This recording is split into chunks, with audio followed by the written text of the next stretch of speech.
A federal government shutdown in less than a day and a half appears unavoidable after a meeting between President Trump and congressional leaders from both sides of the aisle failed to produce a deal this afternoon. It's up to the Republicans whether they want to shut down or not. We've made to the president some proposals.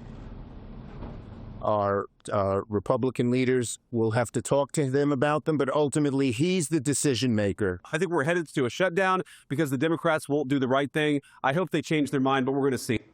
White House correspondent Liz Landers and congressional correspondent Lisa Desjardins join us now with more on the impasse. So Liz, just start us off with that meeting. Tell us what happened at the White House.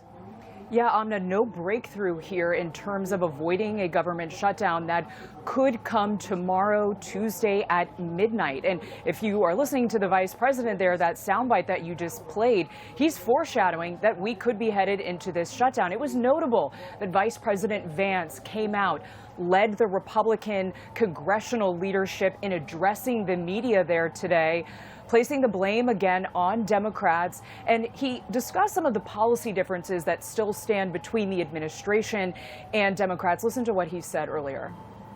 The principle at stake here is very simple. We have disagreements about tax policy, but you don't shut the government down.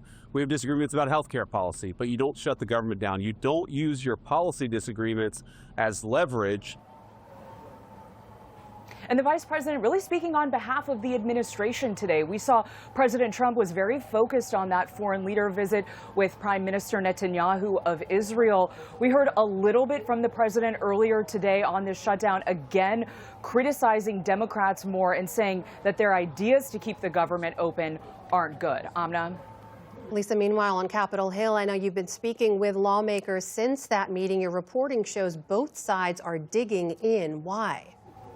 Well, you know, this is unusual for the Republican Party because so often they've been the one sort of getting into the shutdown. They know that the party which has demands in going into a shutdown is usually one that loses with the public.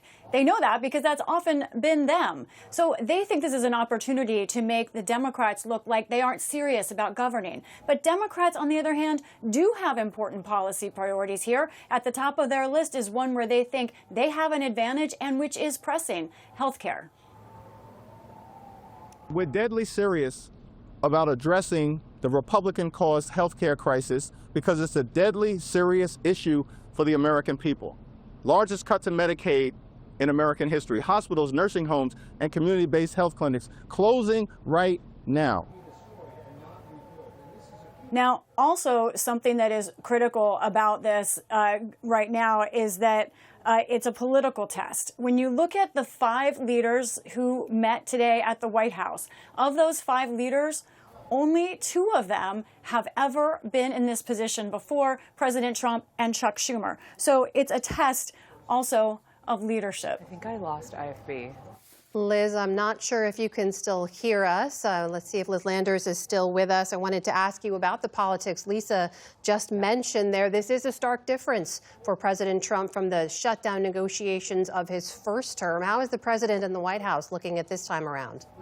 Amna, back in 2018, President Trump was the president during the longest government shutdown in U.S. history from 2018 that spanned into 2019. And at that time, he took responsibility for the shutdown. He said in a meeting with Leader Schumer and Speaker Pelosi at the time that he was accepting responsibility for shutting down the government because of border security. This time we are hearing a very different tune from the president. He has repeatedly blamed Democrats over and over. And a former White House official that I spoke with a few days ago who worked in the first Trump administration noted that it seems like the current White House, has learned their lesson on messaging from the first time around, from the first Trump administration.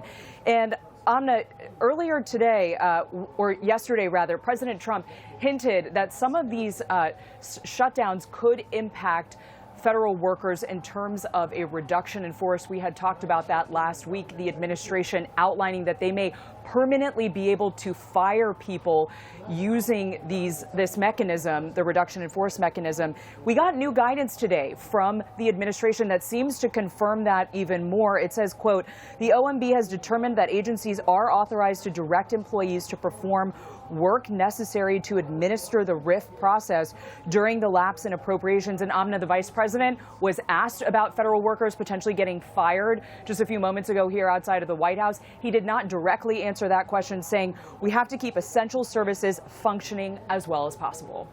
Lisa, meanwhile, we know obviously the politics is one piece of it. The impact matters to so many more. Remind us what is at stake here.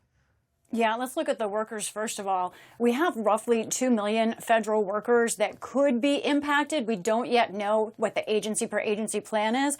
We know there are about 1.3 million active duty military. They will be furloughed, be working. And what that means is no pay during the shutdown, but you would get back pay. Contractors, there are probably more than 1 million federal contractors. They would not be paid and also not be paid back. It's key. Some big things like Social Security will keep going. We are going to be talking a lot more about this in days ahead. Amna. All right, Lisa Desjardins on Capitol Hill, Liz Landers at the White House for us tonight. Thank you both.